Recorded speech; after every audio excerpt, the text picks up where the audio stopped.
Welcome sa ating munting YouTube channel. Please support my videos. Comment, like and subscribe po mga idolo. Maraming salamat po. Story Present, Super Devo Uling System. Kabanata 2081 ay patuloy na humahabol. Sa loob ng itinakdang oras sa God of War domain, matagumpay na napatay ni Yezuan ang 5th rank master at nakakuha ng pagtaas.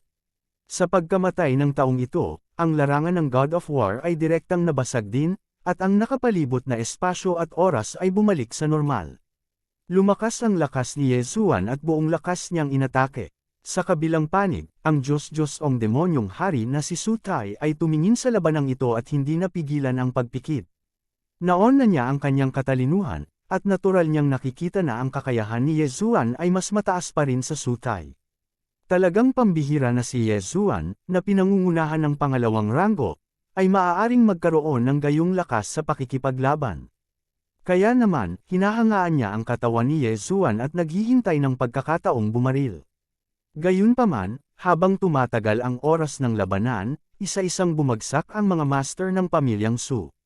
Sa kasamaang palad, ang ikinadismaya ni Yezuan ay ang mga Panginoon ng pamilyang Su na ito ay lahat ay sinapian ng mga general ng demonyong may dugong Diyos na hinati ng haring demonyong may dugong Diyos, kaya't ang dugong Diyos na kanilang iniligtas ay lahat ay sinapian ng mga general ng demonyong may dugo at mga dugong Diyos.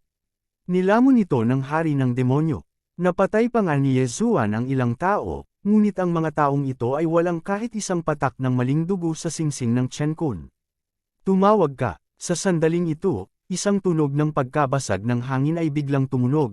Niuinggan ni Yezuan ang kanyang ulo at nakitang ibinuka ni Sutai ang kanyang bibig, at isang madugong liwanag ang nagmula sa loob. Puff! Ang sinag ng dugo na ito ay bumaril sa dibdib ng Sword God na nag-glow na parang arrow, ngunit nakaharang ang hindi magagapi na katawan ng huli sa sinag ng dugo. Tumitig si Yezuan, at nalaman na ang madugong glow na ito ay ang Diyos dugong demonyong hari. Humph! Ikaw lang, gusto mong sakupin ang katawan ko. Ngumisi si Yezuan. Biruin mo, ang clone ng Sword God ay isang walang talo na pag-iral, kahit na narito ang huwad na Diyos, hindi nito kayang patayin ang clone ng Sword God. Higit pa rito, isa lamang itong Diyos na dugong demonyong hari na ang dugo ay ginawang pagkamatay ng isang pseudo-Diyos. Aayusin ko yang katawan mo. Ang mga mata ng Diyos dugo na demonyong hari ay kumikislap, at ito ay direktang naging ulap ng dugo, na bumabalot sa avatar ng Diyos ng Espada. Kaya lang, hindi makapagsalita ang bumungad sa kanyang katawan. Kung gusto mong sakupin ang avatar ng Sword God, ito ay isang pantasya. Bahagyang nakataas ang bibig ni Yezuan, ngunit hindi niya agad itinaboy ang Diyos Blood na Demon King. Para sa iba, sila ay ibinigay kay Shu Lao, He Zhao, Black Gold Swordsman, Undead Swordsman, at 5-Element Swordsman. Nakakalungkot lang na hinahabol ni Yezuan ang God Blood Demon King noon, kaya wala siyang oras para kunin ang mga materyales. Bilang karagdagan, siya na ang pangalawang ranggo na master, at ang mga materyales para sa pagpapanumbalik ng Divine Sword Art ay napakalaki, kaya hindi pa niya magagamit ang Divine Sword, panlilin lang.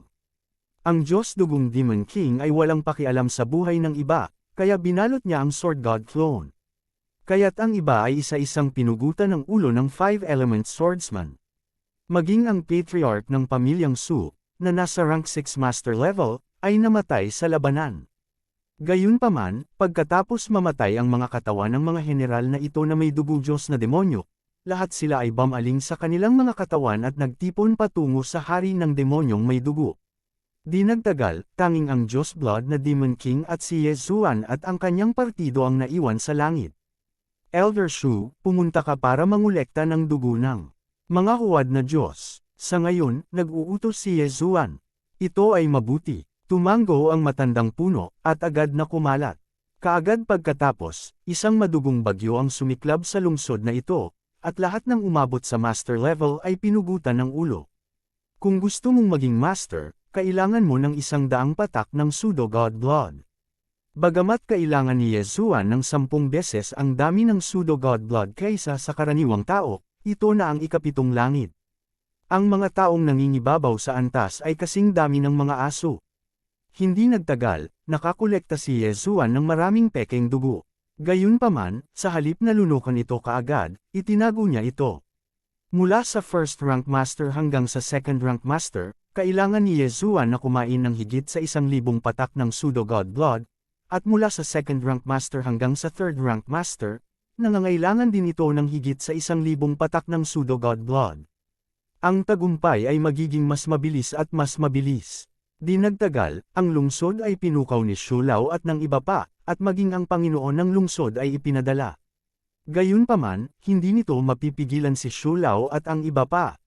Wala pang isang oras, nakolekta ni Shulao at ng iba pa ang libu-libong patak ng dugo ng huwad na Diyos.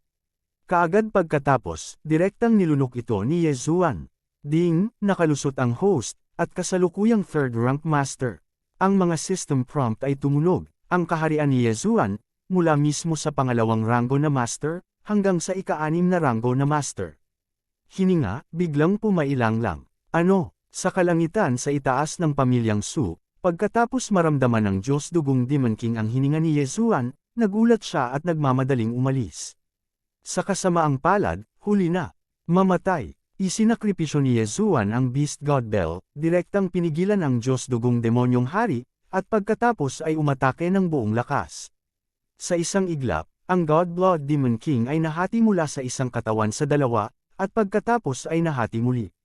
Sa huli, may daan-daang mga demonyong hari ng dugong Diyos na naghihiwalay. Ngayon, papatayin ko ang lahat ng maliliit na clone mo, tingnan natin kung mamamatay ka pa. Nanlaki ang mata ni Yezuan.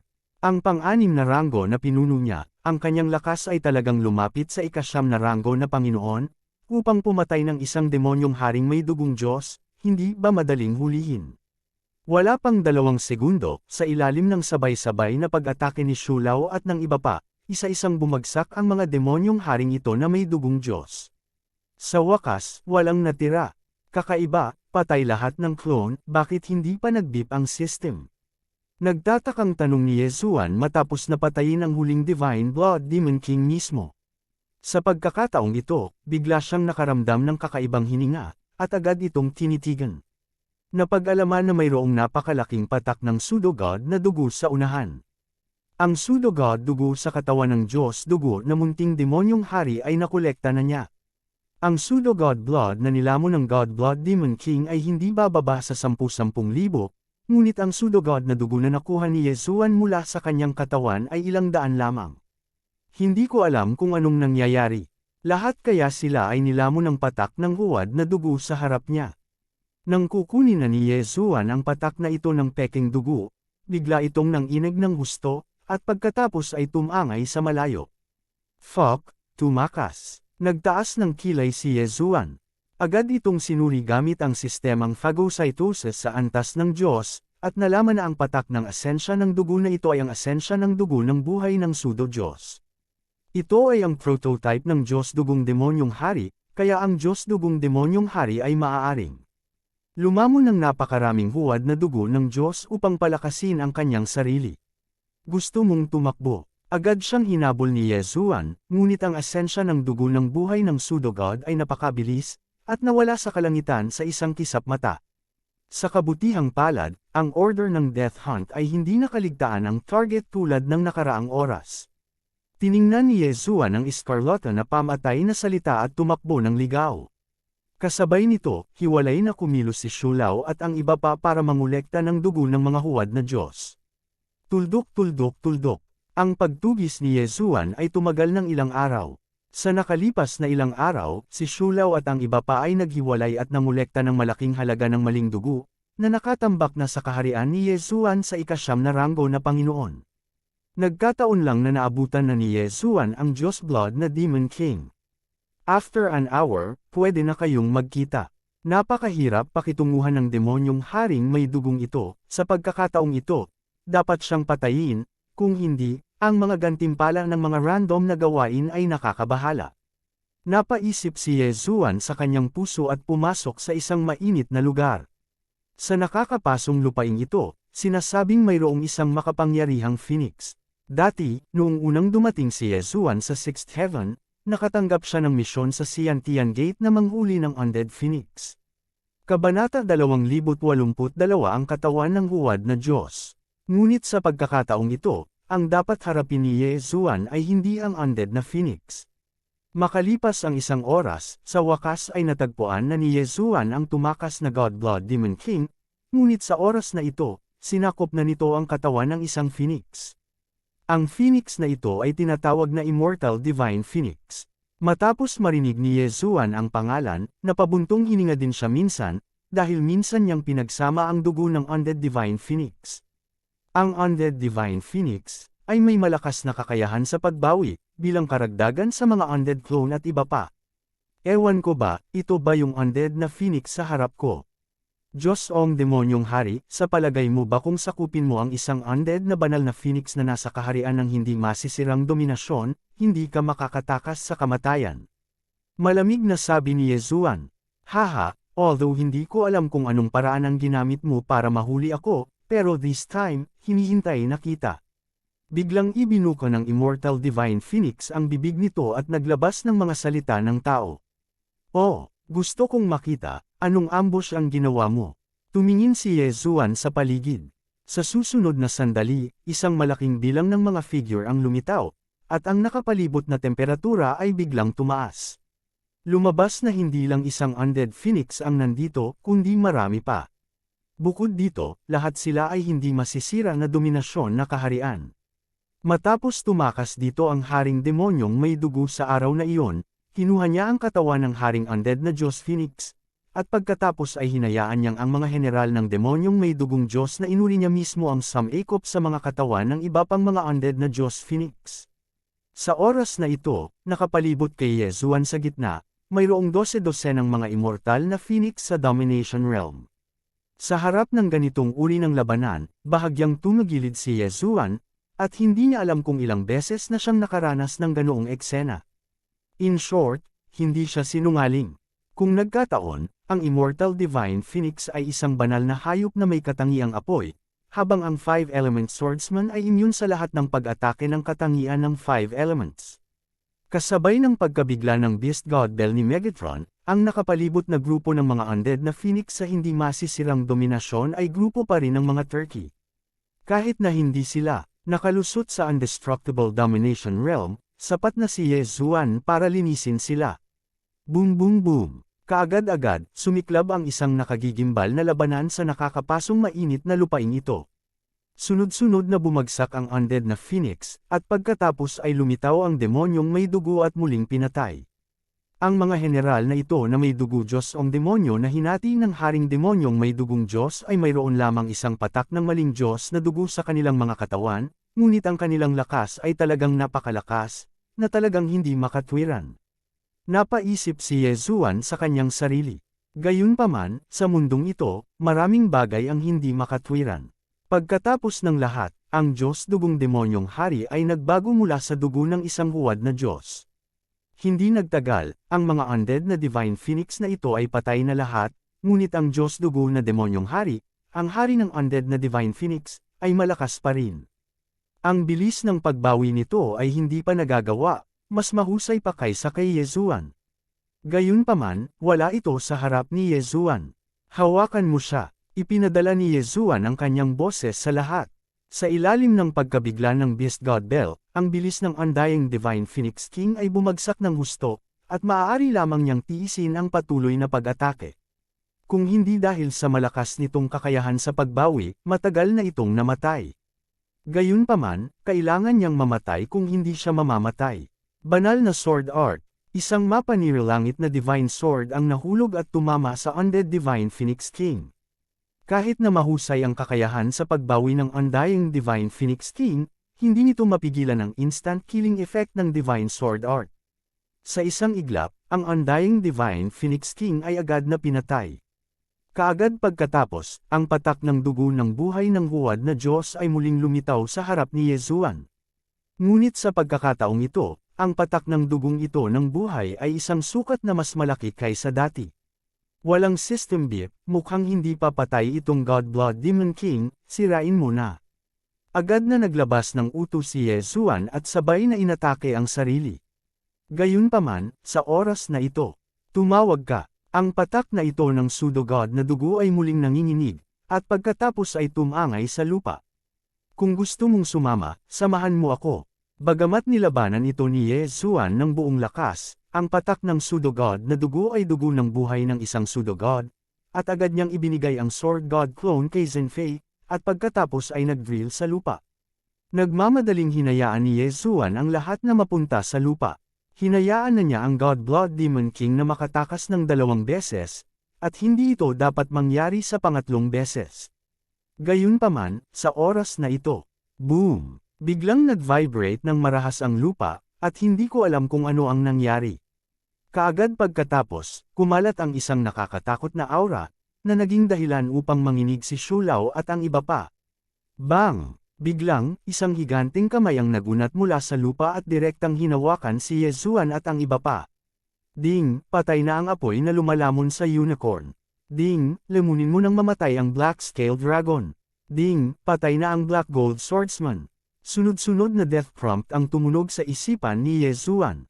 Ang malaking kamay na ito ay direktang dumurog sa lahat maliban sa Sword God clone hanggang sa mamatay. Ito, anong uri ng kapangyarihan ng takot? What the hell? Nagtaas ng kilay si Yezuan, ngunit hindi niya maalis ang malaking kamay ng kalaban, kaya nakatitig lang siya sa higanti sa lupaing ito, dahan-daang gumagapang palabas. Ito ay isang pulang higanti na may pulang buhok at duguan ng mga mata, hindi bababa sa 10,000 metro ang taas. Ang hininga sa kanyang katawan ay labis na nakakatakot, hindi bababa sa ito ay ang mataas na antas na immortal na master. Anak, hindi mo ba naisip? Sa sandaling ito, biglang ibinuko ng pulang higanti ang kanyang bibig para magsalita. Hari ng demonyong may dugo. Nagtaas ng kilay si Yezuan. Oo, ako ito. Nagpakawala ng hininga ang pulang higanti, tumango at sinabing, sa palagay mo bakit ako pumunta rito at kinokontrol ang isang grupo ng mga undead na phoenix para tambangan ka? I'm just playing with you. Do you think you can kill the great me with just your means? Iyan ay katawa-tawa, masyadong boring na patayin ka ng direkta, kaya gusto kong makita kung ano ang hitsura mo kapag nakita mo ang aking bagong mukha. Nang marinig ito, hindi napigilan ni Yezuan na mapangiti at sinabing, ang bagong hitsura ay hindi maganda. Ignorance child, ang higanting ito ay ang katawan ng Blood Flame Giant, at isa pa nga siyang pseudo-god level powerhouse bago siya mamatay. Nang matagpuan ko siya, isa lang itong mummified na bangkay. Pagkatapos ng pagkakahati ko nitong mga araw na ito, sa wakas ay binuhay ko ito. Wala na, ang dugong Diyos na Demon King ay ngumisi, sa palagay mo ba ay sapat na ang iyong kalagayan para makipagkompetensya sa kanya? Nakakatawa. Isa lang siyang pseudo-god before his death, may something, you tried to pinch me to death. Hindi naniwala si Yezuan. Hindi ako nahihiya, dahil ikaw ang nagtanong niyan, saka kita tutuperan. Agad na pinisil ng Diyos Blood Demon King ang kanyang buong lakas, ngunit sa kanyang pagtataka, hindi masaktan si Yezuan. Hindi kaya ang katawan mo ay katawan din ng huwad na Diyos? Nagtatakang tanong ng may dugong Demon King. Oo, katawan din ako ng huwad na Diyos, bakit parang dismayado ka?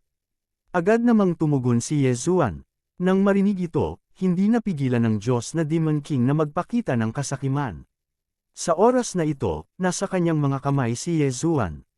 Bagamat hindi niya kayang saktan si Yezuan, maaari niya muna siyang bitag, at kapag siya ay naging huwad na Diyos, ito ang magiging kamatayan ni Yezuan.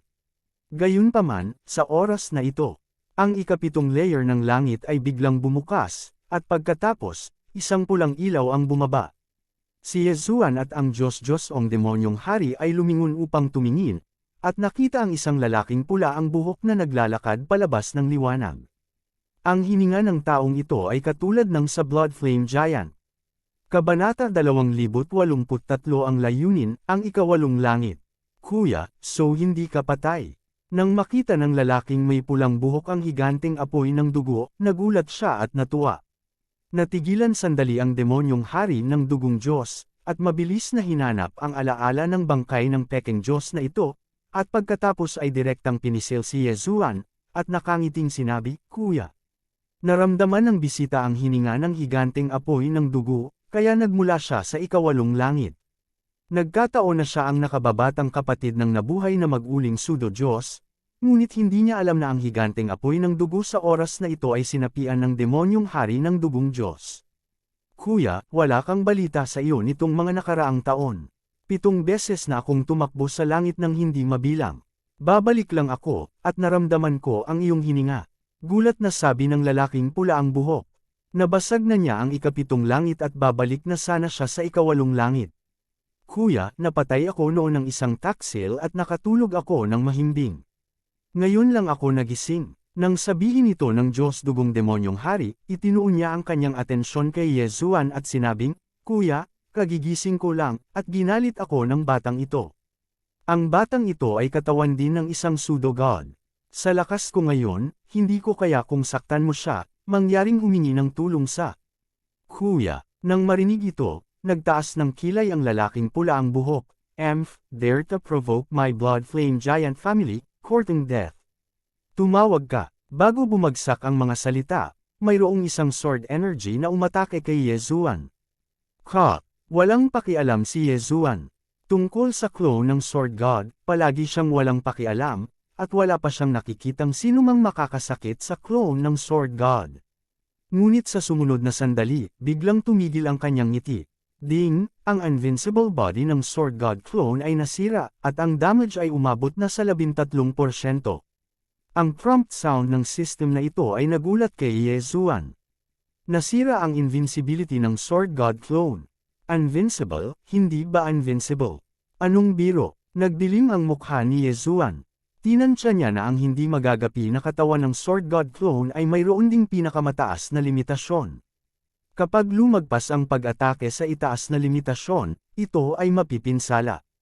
Ang pinakamahalagang bagay ay hindi alam ni Yesuan kung ano ang mangyayari pagkatapos masira ng husto ang hindi magagapi na katawan. Patay na ba ito, o aayusin pa? Ding, ang Sword God clone ay kasalukuyang nasa isang semi-invincible state, at ito ay masisira kung ito ay aatakehin ng 5 antas na mas mataas kaysa sa Diyos. Nag-prompt muli ang system. Ngayon si Yesuan ay ang 9th rank master, ibig sabihin, ang Sword God clone ay masasaktan ng 5th rank 5 rank immortal master. Damn it! Nagmura si Yesuan sa kanyang puso, ang maldito na lalaking ito na pula ang buhok ay talagang nasaktan ang Sword God clone. Itinaas ng lalaking may pulang buhok ang kanyang kamay at pinatay ang 13% ng hindi magagapi na katawan ng Sword God clone.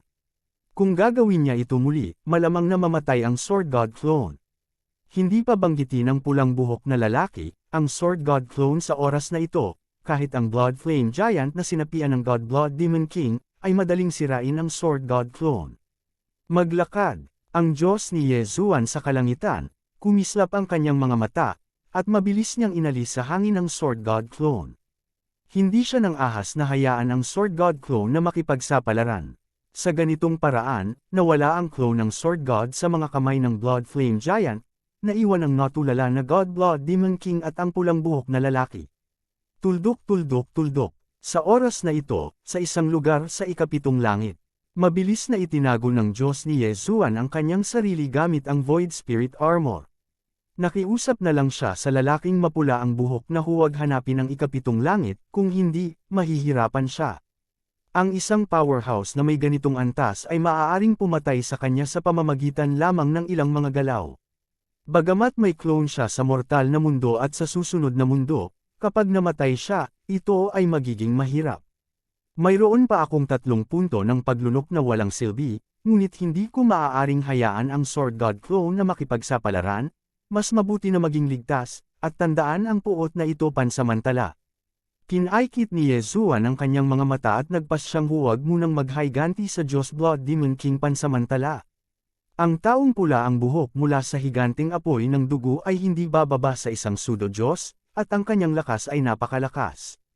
Ang pagpunta sa lalaking pula ang buhok na may kasalukuyang lakas ay isang dead end.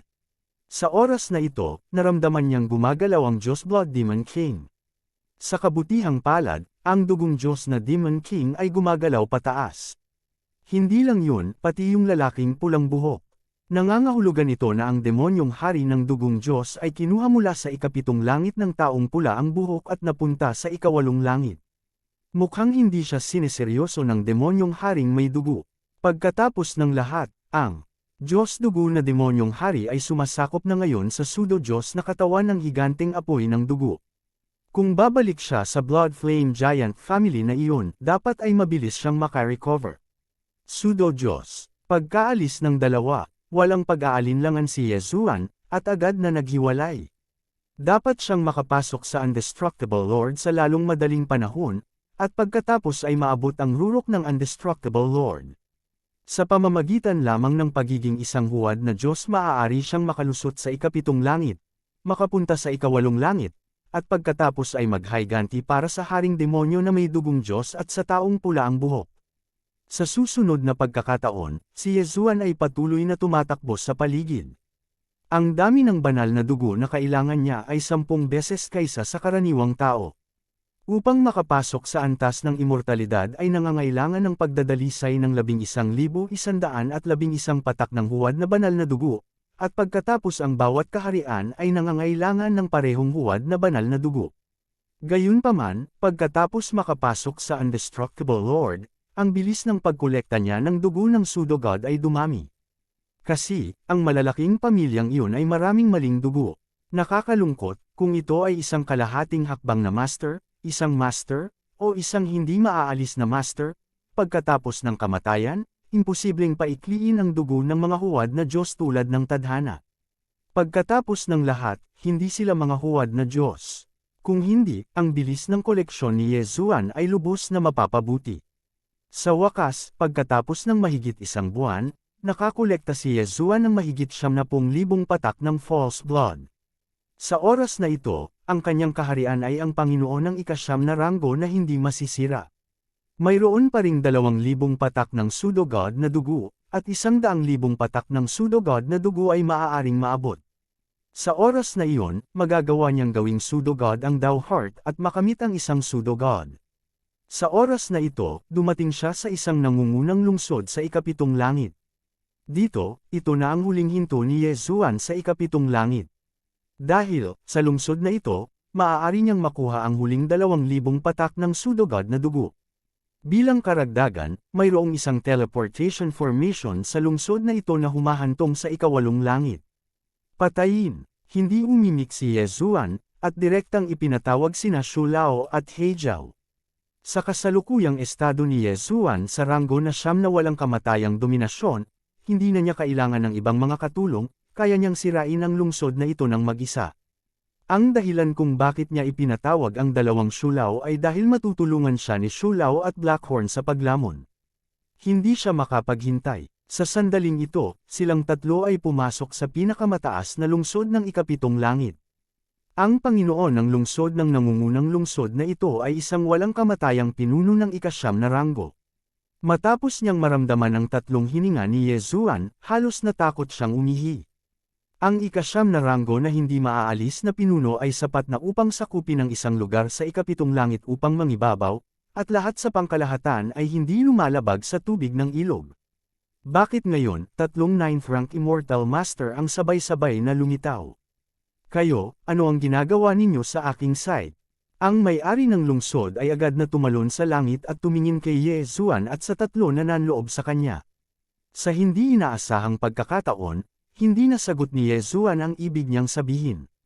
Utos ng Death Pursuit, mata ng assassination. Sa isang iglap, inatake ni Yezuan ang likod ng kalaban, at pagkatapos ay naglaslas ng espada.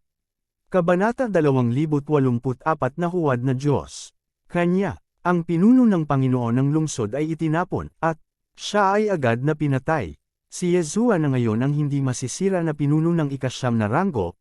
Ang pagpatay sa mga kalaban sa parehong antas sa loob ng ilang segundo ay kasing dali ng pagtataas ng kanyang mga kamay. Sa ngayon, tinanggap lang niya ang Chen Kunring ng City Lord. Ding, pinadalisay ng host ang 2,367 patak ng dugo ng huwad na Diyos. Ding, natapos na ang Thou Heart Tempering ng host, at malapit na itong magbago. Ding, ang pseudo-godhead ay condensed. Ding, ang host ay nakalusot sa isang pseudo-god, at kasalukuyang isang first-grade pseudo-god. Sa wakas, nakapasok si Yezuan sa kaharian ng mga huwad na Diyos. Sa kanyang pambihirang tagumpay, sina Shulao at Heijiao ay nakalusot din sa isa't isa, at pagkatapos ay hinati nila ang lungsod sa lunok. Pagkatapos makalusot sa pseudo-god, lahat ng dugo sa katawan ko ay napalitan ng pseudo-god's blood. Kasabay nito, ang isang bahagi ng banal na kapangyarihan ay napalitan din ng isang mas malakas na pseudo-divine na kapangyarihan. Napaisip si Yezuan sa kanyang puso, at hindi maiwasang maglabas ng isang patak ng pseudo-god blood. Matapos ang mahigit isang buwang pagpatay, marami siyang natutunan.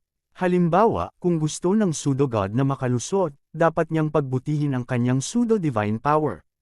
At kung gusto mong pagbutihin ang pseudo-divine na kapangyarihan, maaari mong makuha ang pseudo-divine na kristal, o maaari mong kunin ang ilang pseudo-divine na kapangyarihan mula sa pseudo-divine na dugo, at pinuhin ito para sa iyong sariling paggamit. Siyempre, ang pseudo-divine power na nakapaloob sa pseudo-divine blood ay napakaliit. Upang kunin ang isang pseudo-divine na kristal mula sa pseudo-divine na dugo, ang pseudo-divine na dugo na kinakailangan ay halos astronomical. Sa aking kasalukuyang lakas, kahit na hindi ko kayang talunin ang taong pula ang buhok, mayroon na akong mga kwalifikasyon para makapunta sa 8th heaven. Napaisip si Yezuan sa kanyang sarili. Ngayon na ang Sword God Clone ay nasira ng 13%, kung gusto mong ayusin ang Sword God Clone, kailangan mo ng magandang bagay. Ang lugar ng paglunok ay napunit din noon, ngunit si Yezuan ay gumastos ng maraming pera upang ayusin ito. Para sa pag-aayos ng Sword God Clone, bilang karagdagan sa mga pangangailangan para sa pagkumpuni, maaari mo ring piliing gamitin ang Devar Points upang ayusin. Ang isang maliit na punto ng paglunok ay maaaring ayusin ang 20% ng pinsala. Bagamat kasalukuyang may 3 puntos si Yezuan, nag-aalangan pa rin siya.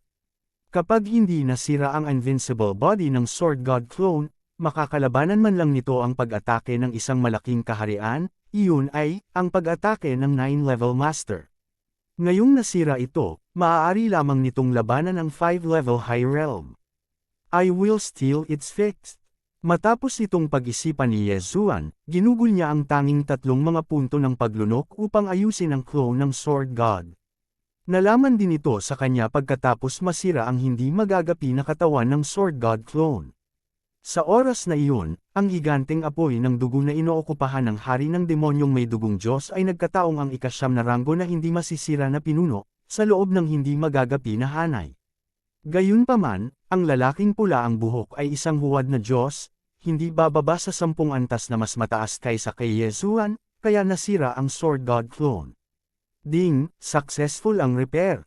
Ding, ang Sword God clone ay kasalukuyang nasira sa 0, at ibinabalik ang hindi magagapi na katawan. Pumunta ka muna sa ika-8 langit. Kinaikit ni Yezuan ang kanyang mga mata, at pagkatapos ay ginamit ang teleportation array upang direktang mag-teleport sa Bashangtian. Siya, sa wakas ay dumating sa ika-8 langit. Isang hakbang na lang ang layo, mula sa bumabagsak na Jiushangtian. Ang 8th heaven ay napakalapit na sa 9 heavens. Dito, mayroong kasing daming hindi nasa siren na mga pinuno gaya ng mga aso, at ang mga huwad na Diyos ay nasa lahat ng dako. Si Yezuan, isang peking Diyos, ay simula pa lamang sa ika-8 langit na ito. Sa oras na ito, ibinaling niya ang kanyang ulo upang tumingin sa hilaga, kung saan mayroong isang eskarlata na pamatay na salita. Ang target ng Death Pursuit Order ay nasa hilaga. Gayunpaman, ang Diyos Dugo na Demon King ay malayo sa kanya. Sa ngayon, siya ay tinatangay patungo sa hilaga, at sa daan upang mahanap ang Diyos ang demonyong hari, patuloy din niyang ninanakawan ang ari-arian ng mga nakapaligid na puwersa. Sa kanyang kaharian ng isang ranggo ng isang huwad na Diyos, magiging madali ang pag-iisa ng isang pang-4 na ranggo na huwad na Diyos. Kung maglunsad siya ng isang grupong pag-atake, kahit na ang isang 5th rank false god ay kailangang magdusa. Bilang resulta, ang kanyang cultivation base ay nagsimulang umunlad ng tuloy-tuloy. Sa loob lamang ng ilang araw, ang kanyang paglilinang ay nasira mula sa isang ranggo na isang pseudo-Diyos hanggang sa isang ika-3 ranggong pseudo-god. Kasabay nito, may narinig din siyang mensahe. Ang hilaga ay ang teritoryo ng pamilya ng higanteng apoy ng dugo. Gayunpaman, narinig ko na ang pamilya ng higanteng apoy ng dugo ay nagsimulang palawakin ang kanilang teritoryo noong nakaraan, at isang malaking bilang ng mga pseudo-divine na hayop ang dumating sa kanila. Napaisip si Yezuan sa kanyang sarili. Ang mga bagay na ito ay natutunan niya sa alaala ng iba. At ang higanteng apoy ng dugo ay sinasabing inapo ng isang banal na hayop, at ang kanyang lakas ay napakalakas. Kaya lang ang ninuno ng halimaw ay napunta kay Jiu Shangtian, kaya ang pamilya ng higanteng apoy ng dugo ay naging masama, at pagkatapos ng isang tiyak na digmaan, iilan na lamang ang natitira sa ikapitong ranggo na mga huwad na Diyos. Gayunpaman, narinig ni Yezuan na ang Blood Flame Giant na pamilya ay muling bumangon sa panahong ito, at isang demigod-level master ang lumitaw. Hindi mo ba alam kung bakit? Ang pagsikat ng Blood Flame Giant family ay kasabay ng panahon kung kailan ang Diyos Dugo na demonyong hari ay dumating sa Bashangtian. Ito kaya ay ang Diyos na demonyong hari. Nagtaas ng kilay si Yezuan. Sa paghusga mula sa kapangyarihan ng pag-atake ng taong may pulang buhok sa araw na iyon, ang taong may pulang buhok ay dapat na isang mababang antas na pseudo-god. Kung hindi, malamang na mapatay ang Sword God clone sa ilang segundo. Kung ang taong pula ang buhok ay isang ranggo lamang na isang pseudo-Diyos, siya ay 10 kaharian na mas mataas kaysa sa avatar ng Diyos ng Espada na pinangungunahan ng ika-9 na ranggo, sapat lamang upang masira ang hindi magagapi na katawan ng avatar ng Diyos ng Espada. Pagkatapos ng lahat, ang invincible na katawan ng Sword God Avatar ay maaari lamang labanan ng Attack of the Nine Realms. Kung ito man o hindi, malalaman mo kapag pumunta ka. Naisip ni Yezuan sa kanyang puso na nakapasok na siya sa kaharian ng Blood Flame Giant Family. Sa pagtaas ng Blood Flame Giant Family, ang isang malaking bilang ng mga pseudo-divine beast ay nagkamali, at sinasabing sila ay napabuti rin. Sa makatuwid, sa Blood Flame Giant Family, mayroong isang malaking bilang ng mga pseudo-divine beast. Sakto lang, papunta sa Blood Flame Giant Family, makakakolekta ako ng high-level bloodlines at tingnan kung mabubuksan ko ang Swordsman of the Beasts. Napaisip si Yezuan sa kanyang sarili. Dati, pinatay niya ang Undead Phoenix at ang Undead na Divine Phoenix. Ang dalawang bloodline na ito ay binilang sa daan-daang bloodline na nagbukas sa 100 Beast Sword. Servant. Bilang karagdagan, si Yezuan ay nakapatay ng maraming habang siya ay papunta, kaya ang bloodline ay nakatipon na ng hanggang 18 na uri. Ngayon, nakarating na siya sa 8th layer. Ang lahat ng mga tao dito ay mga pseudo-divine beast, at ang mga marangal na linya ng dugo ay dapat na lahat ay nakakatugon sa pamantayan. Hindi nagtagal matapos makapasok sa teritoryo ng pamilya ng higanteng apoy ng dugo, nakatagpo si Yezuan ng pangkat ng mga pseudo-divine beast. Ang pseudo-divine beast na ito, na tinatawag na Sky Devouring Rat, ay sinasabing may kakayahang basagin ang langit, at isa rin itong aktibidad ng grupo. Naramdaman ito ni Yezuan saglit at nalaman na ang grupong ito ng mga daga na lumalamon sa langit ay isang ranggo na 6 na pseudo-god lamang, na walang dapat ikatakot. Kaagad, pinakawalan niya si Shulao at ang iba pa, at sinimulang alisin ang grupong ito ng mga daga na lumalamon sa langit. Oo naman, ang bloodline ng Sky Devouring Rat ay nakilala ng system, at nabuksan ni Yezuan ng 100 Beast Sword Servant ng isang hakbang ng mas mabilis. Sa ngayon, hinahanap ni Yezuan ang mga kaluluwa ng grupong ito ng mga dagan na lumalamon sa langit. Mula sa mga alaala ng mga dagan na lumalamon sa langit, alam natin na ang grupong ito ng mga dagan na lumalamon sa langit ay orihinal na mababang antas na pseudo-divine beast lamang, ngunit pagkatapos nilang ikabit ang kanilang mga sarili sa pamilya ng Blood Flame Giant, nakakuha sila ng kakaibang pseudo-divine na dugo, at pagkatapos ay tumaas ang kanilang lakas. Kabanata 2085, Estrimador ng mga hayop. Ang demonyong haring iyon na may dugong Diyos ay nabuo mula sa dugo ng buhay ng isang huwad na Diyos pagkatapos ng pagbagsak, ngunit ngayon sa ikawalong langit, mayroon talaga siyang paraan. Maaaring ang isa na bumuo ng kulay dugo na kagubatan pagkatapos ng pagkahulog ay hindi isang peking Diyos, ngunit isang demigod. Nagtaas ng kilay si Yezuan. Gaano man kalakas ang isang pseudo-god, ang asensya ng dugo ng buhay pagkatapos ng pagbagsak ay hindi magkakaroon ng ganoong kalaking kakayahan, at maaari nitong buhayin ang isang pseudo-god na katawan sa maikling panahon, kaya pinaghihinalaan niya na ang katawan ng demonyong hari ng dugong Diyos ay ay katawan ng isang demigod. Sa sandaling ito, hiniling niya kay Benzun na bumalik sa ika-6 na langit upang tingnan. Gayunpaman, nang bumalik siya sa Scarlet Forest, nalaman niyang wala na doon ang Scarlet Forest. Tila nauna na sa kanya ang dugong Diyos na Demon King at nakuha ang katawan ng isang demigod. Pagkatapos ng pagbagsak ng demigod, ang asensya ng dugo ng kanyang buhay ay naging Diyos dugo na demonyong hari. Kung ang Diyos-Diyos ang demonyong hari ay pinahihintulutang bumalik sa katawan ng isang demigod, tanging ang Diyos-Diyos na demonyong hari ang bubuhayin, at ang kanyang lakas ay hindi dapat maibalik ng ganoon kadali. Mga demigod, napaisip si Yesuan sa kanyang sarili. Anuman ang mangyari, kailangan niyang gumalaw ng mas mabilis, at matagal nang na-trigger ang random na gawain. Makumplito man ito, tinatayang wala siyang makukuhang maganda. 30, 31, 32. Sa teritoryo ng Blood Flame Giant, sinimulan ni Yesuan na patayin ang mga pseudo-divine beast na iyon. Ang bloodline na kailangan ng Sword Servant of the Beasts ay unti-unti ding nababawasan. Kasabay nito, ang kaharian ni Yesuan ay patuloy na umuunlad. Ang mga pseudo-divine beast na iyon ay pawang pseudo-divine blood, at maaari niyang gamitin ang God-level phagocytosis system upang maubos ang pseudo-divine na dugo ng mga pseudo-divine na hayop na ito, at pagkatapos ay kunin ang pseudo-divine crystal. Ang pagpino sa pseudo-divine na kristal ay maaaring mapataas ang pseudo-divine na kapangyarihan. Sa gayon ay mapabuti ang kaharian. Nang makakuha si Yesuan ng higit sa 70 uri ng bloodlines, ang kanyang kaharian ay itinaas na sa ikalimang baitang pseudo-god. Ang nag-iisang lakas nito ay nakakalaban na sa ikawalong ranggo na pseudo-god. Kung tumulong si Shulao at ang iba pa, kahit ang ikasyam na ranggo na pseudo-Diyos ay hindi natatakot. Malapit na, dugong Diyos ong Demon King, mamatay ka. Kumislap ang mga mata ni Yesuan, at direktang pinatay niya ang Blood Flame Giant na pamilya. Sa daan, madali niyang nalutas ang 3 pseudo-divine beast groups at nakakuha ng 3 bagong noble bloodlines. Ding, maaaring iyon ng host ang Sword of Beasts, naka-on ba ito? Matagal nang hinihintay ni Yesuan ang tunog na ito, at agad siyang sumagot sa kanyang isipan, oo. Ding, 100 Beast Sword Servant ay matagumpay na nabuksan. Sa wakas, naka-on na. 100 Beast Sword Attendant, maaari kang magpatawag ng 100 makapangyarihang War Beast para tumulong sa labanan, at kasama ang God of War Mount skills. Ngayon ay maaari na akong magpatawag ng 100 gold level na God of War Mounts, na talagang kahanga-hanga.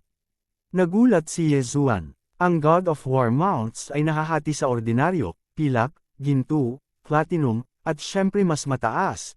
Ngunit si Yesuan ay nagpatawag lamang ng platinum level na Evil Fire Phoenix at Deathwing sa ngayon. Ang lakas ng isang gold level na God of War Mount lamang ay maihahambing sa isang Black Gold Swordsman. Kung ito ay isang platinum level na God of War Mount, ang lakas nito ay dapat nasa antas ng 5 Elements Swordsman. Kung ang 100 Beast Swordsman ay makakatawag ng 100 gold level War God Mounts ng sabay-sabay, hindi ko alam kung ano ang magiging eksenang iyon. Ang pinakamahalagang bagay ay ang kasanayan sa pag-mount ng God of War ay kasalukuyang ginagarantiyahan ang pagpapatawag ng mga gold level mounts.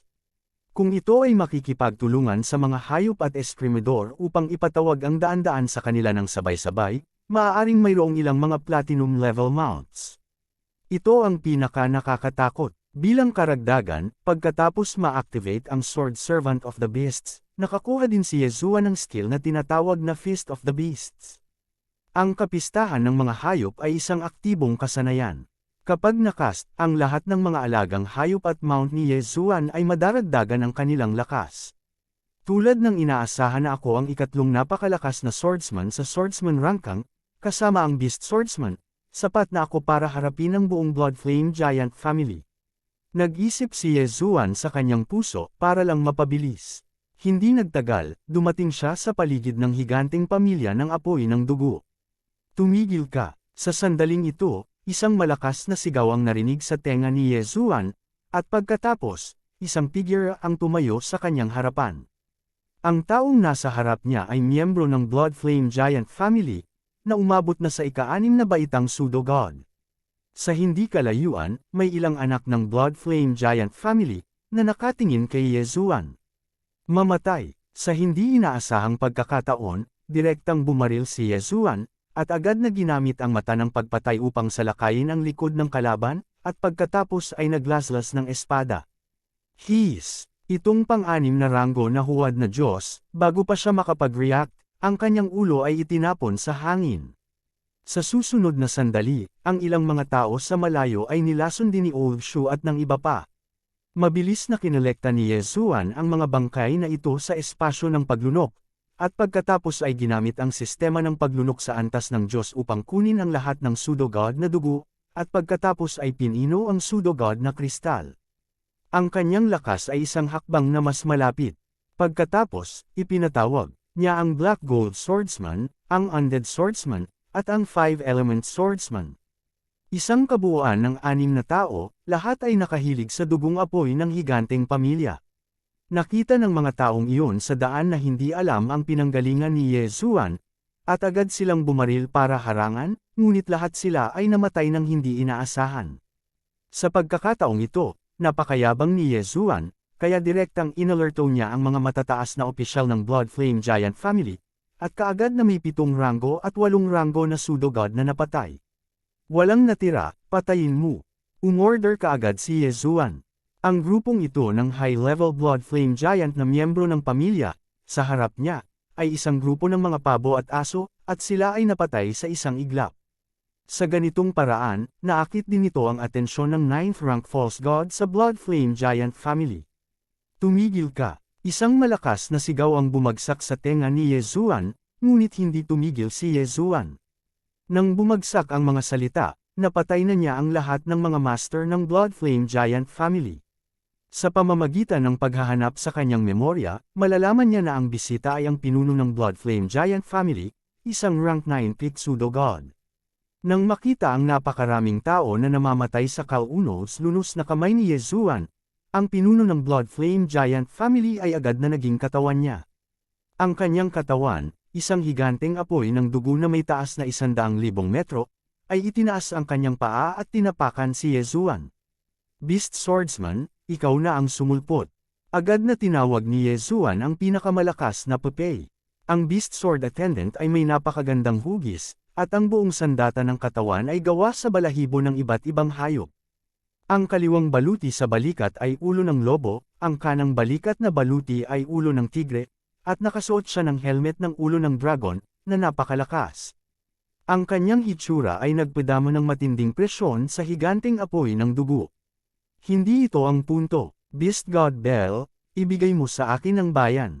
Muling ipinatawag ni Yesuan ang Beast God Bell, at sa isang iglap, ang Blood Flame Giant ay napigilan ng 80% ng lakas nito. Umuungol. Sa sandaling ito, ang Swordsman of the Beasts ay biglang umungal, at ang buong tao ay naging isang asul na langit na dragon, na agad na tumagos sa matigas na katawan ng higanteng apoy ng dugo. Ang Blood Flame Core sa loob ng Blood Flame Giant ay kinuha ng Blue Sky Dragon na ito at namatay kaagad. Ito ang Swordsman, ang ikatlong ranggo na Beast Swordsman, na maaaring mag-transform sa iba't ibang makapangyarihang War Beast upang labanan. Siyempre, kung ang Blood Flame Giant ay hindi napigilan ng Beast God Bell, sapat na ang Swordsman of the Beasts para talunin o patayin siya. Ang pagkamatay ng number 1 figure ng Blood Flame Giant Family ay nagdulot ng malaking sensasyon. Kabanata 2086 na demigod na uhaw sa dugo na dragon.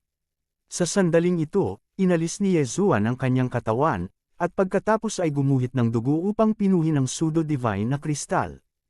Kasama ang malalaking mapagkukunan sa Qiankun Ring, ang kaharian ni Yesuan ay direktang bumagsak. Ding, nakalusot ang host, at kasalukuyang pseudo-god sa ika-6 na baitang. Sa pambihirang tagumpay ni Yesuan, sunod-sunod ding nakalusot si Shu Lao at ang iba pa. Ngayon, kahit na hindi nagsisilbi ang mga espada ng mga hayop, madaling mapatahimik ni Yesuan ang dugong apoy ng higanteng pamilya. Ang target ng Death Pursuit Order ay nasa Blood Flame Giant Family, at nasa ilalim ng lupa ang Death Pursuit Order. Sinulyapan ito ni Yesuan. Huwag masyadong mag-isip, ang utos na pumatay sa lupa ay dapat ang taong mapula ang buhok sa araw na iyon. Kung tungkol sa ilalim ng lupa, dapat ay ang dugong Diyos na demon. King, Superior. Sa ngayon, hinayaan lang ni Yesuan na mag-clone ang Diyos ng espada, sina Shu Lao at He Jiao na sumugod sa lupa. Ngunit sa sandaling ito, ang lupa ay biglang nagsimulang manginig ng marahas, at pagkatapos, isang dagandong ng dragon ang nagmula sa lupa, na yumanig sa langit at lupa.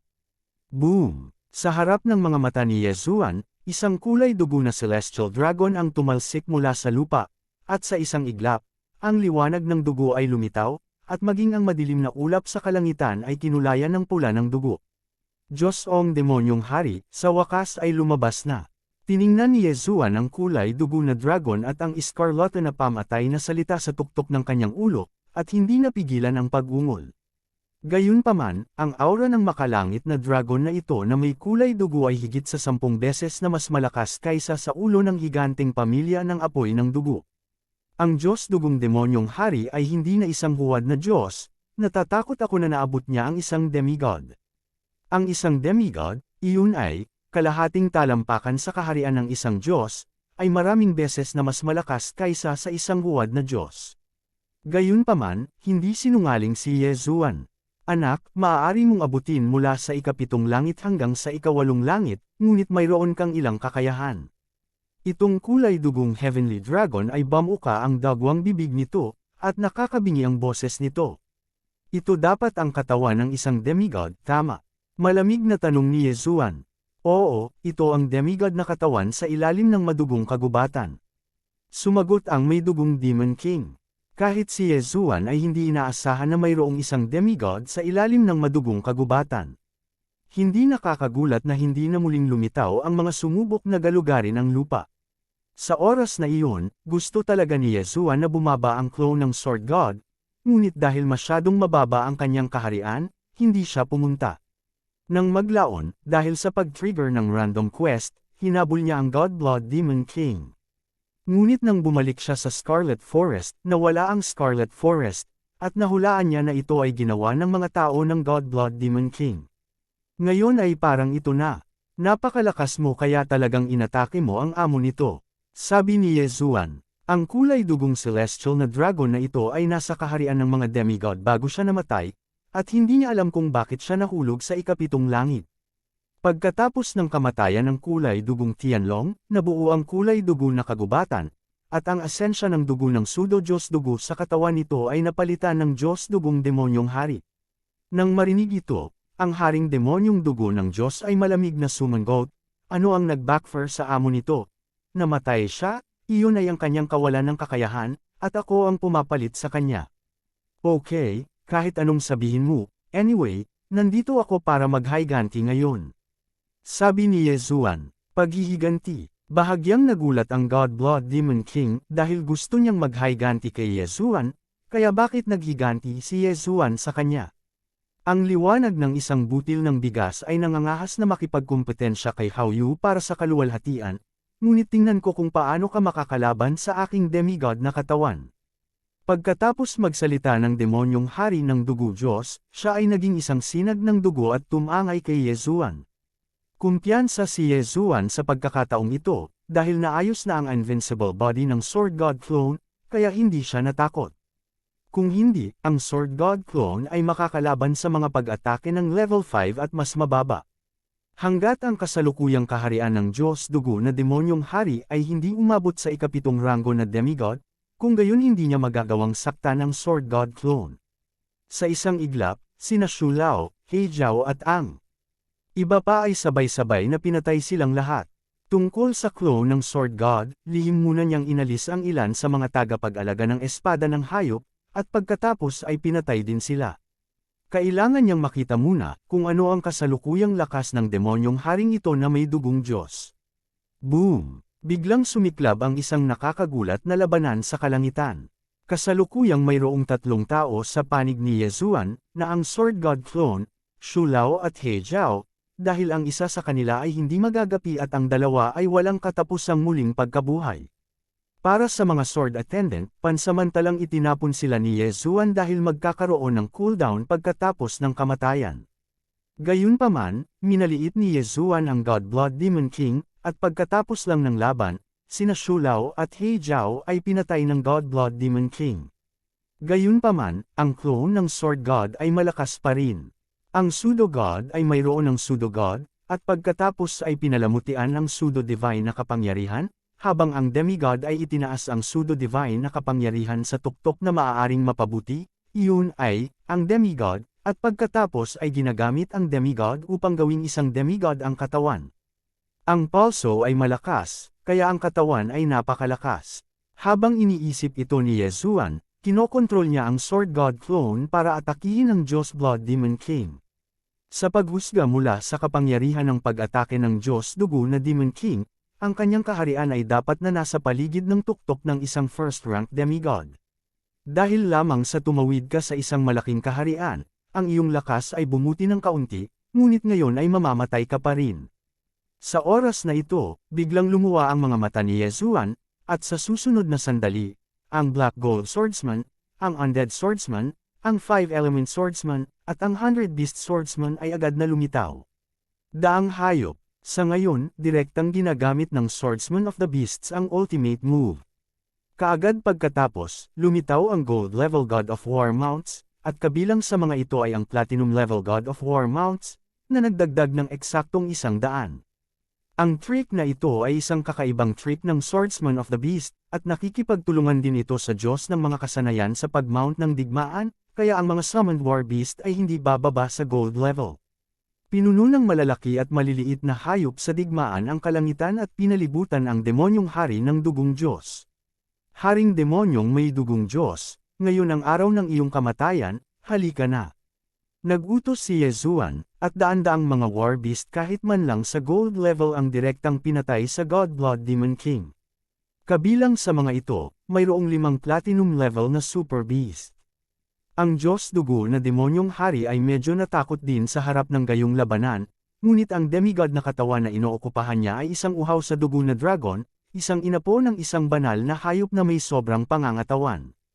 Isa-isang bumagsak sa kanya ang mga pag-atake, ikinalat ng umaagos na dugo, o hinaranggan ng kaliskis ng dragon.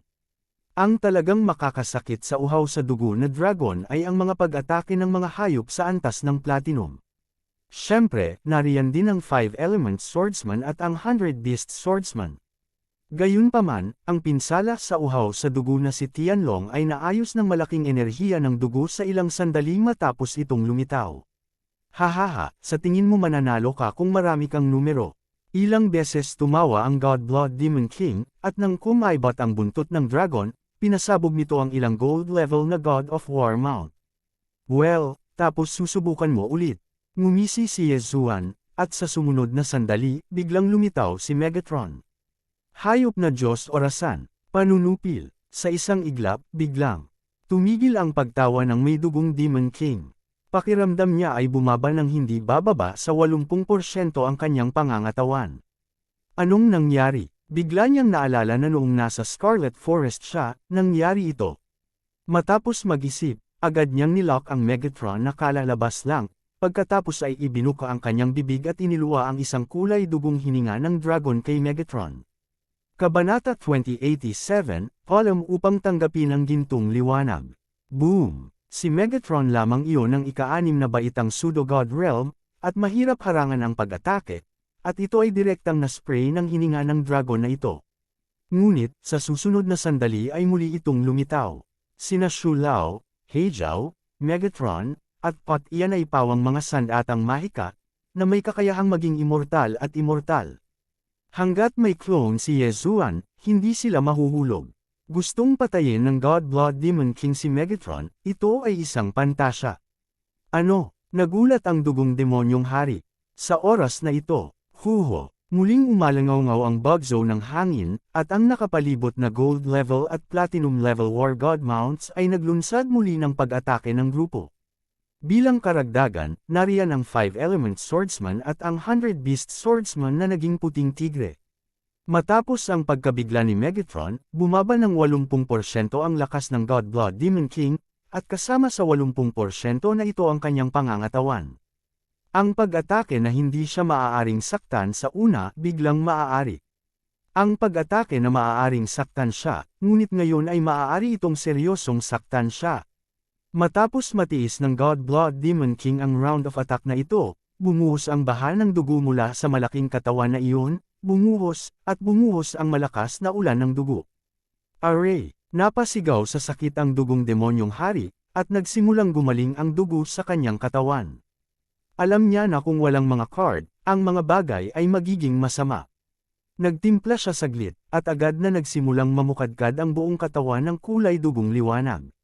Lumiwanag ang liwanag sa paligid, at nagsimulang mag-mutate ang lahat ng laman at dugo. Anong nangyari? Nakita ko na ang mga bundok na iyon ay nagsimulang bumubulwak ng dugo ng galit na galit, at pagkatapos ay nagtipon patungo sa uhaw sa dugo na dragon. Matapos masipsip ng uhaw sa dugo na dragon ang dugo, hindi lamang ang pinsala ay nagsimulang gumaling, ngunit maging ang hininga ay nagsimulang lumakas. Kung walang Beast God Clock, natatakot ako na mahirap talagang pagalingin ka ngayon, ngunit sa kasamaang palad, kung ano ka man ngayon, patay ka. Pista ng mga hayop. Nag-isip si Yezuan sa kanyang puso, at nag-utos sa mga Diyos ng digmaan sa himpapawid, at sa parehong oras ay ginamit ang mga kasanayang nakuha pagkatapos buksan ng Sword of Beasts. Ang aura ng mga Diyos ng digmaang ito ay biglang tumaas, at sila ay nagmamadaling umakyat, agad na pinalibutan ang mga uhaw sa dugo ng mga dragon.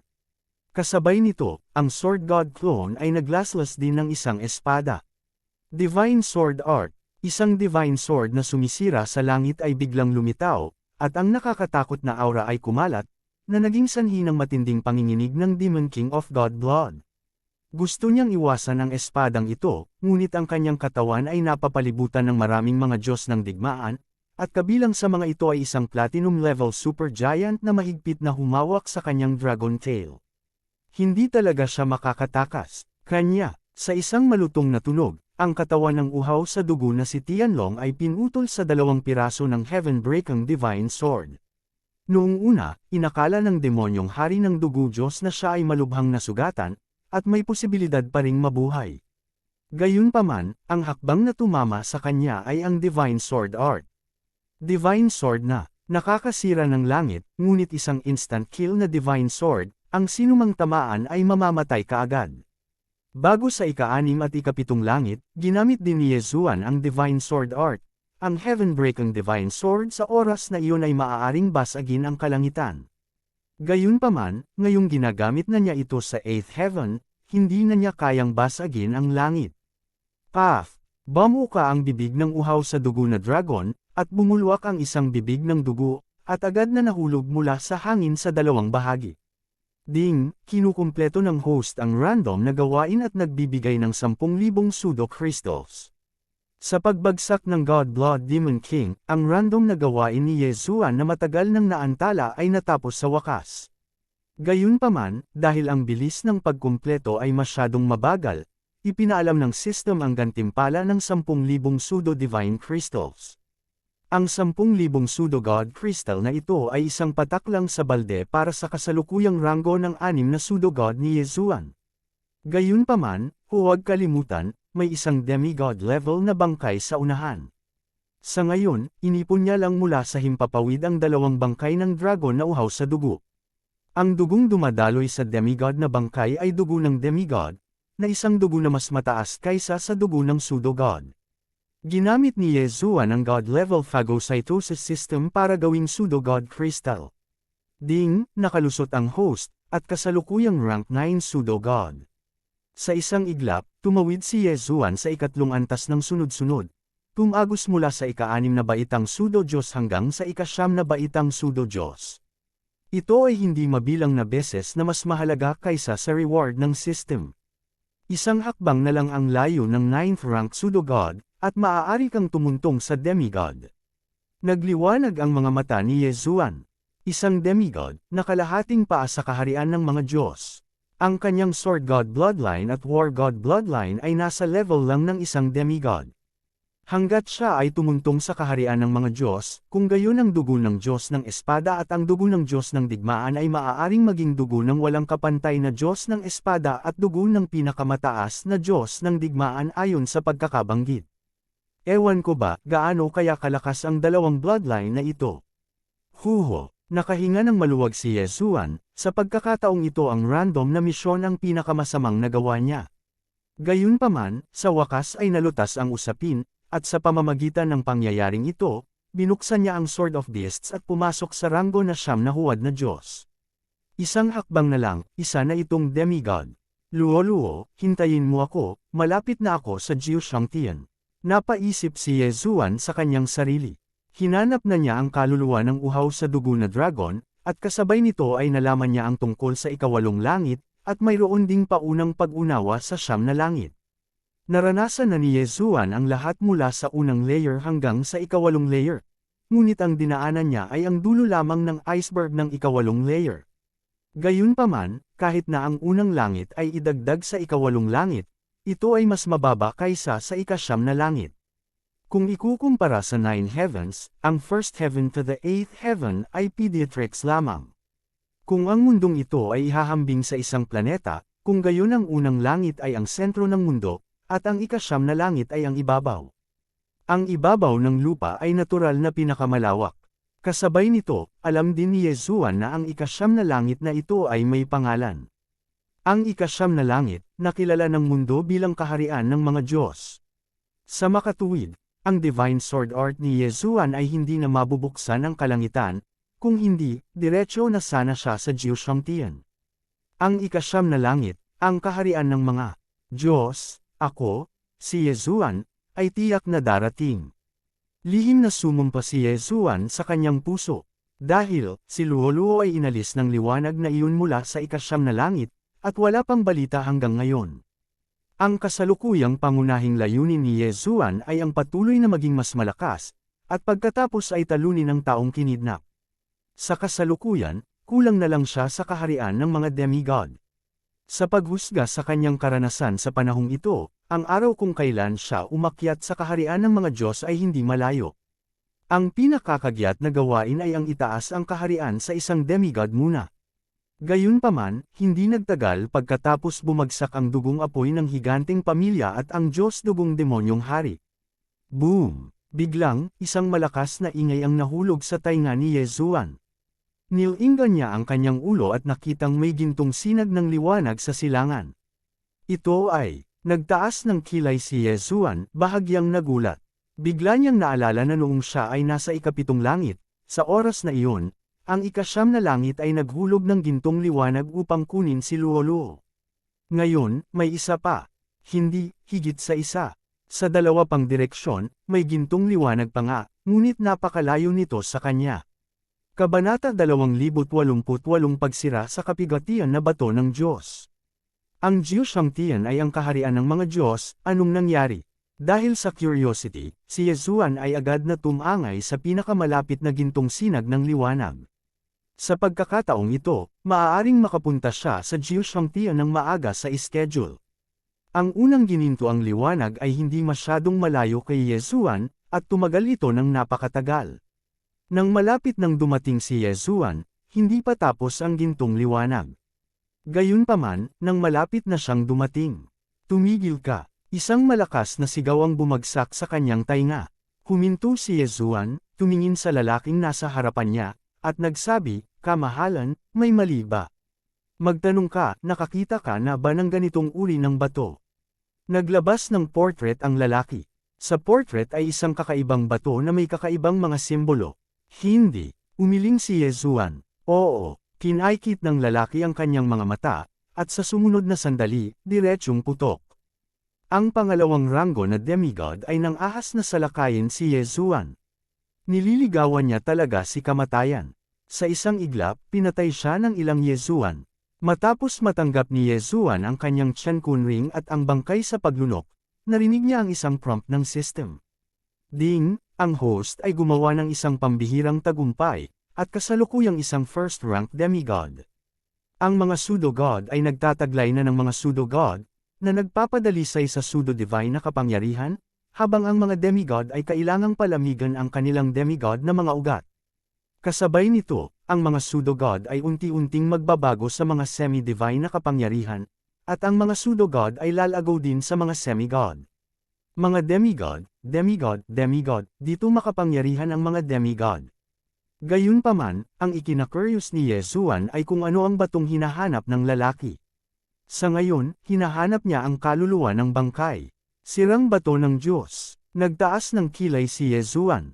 Ang hinahanap ng lalaki ay isang bato na tinatawag na God of Calamity, na sinasabing immune sa energy attacks. Kung bakit niya ito hinahanap, ito ay dahil sa pagkakatiwala ni Cam ito na dumating sa 8th heavenly heaven ilang araw na ang nakakaraan.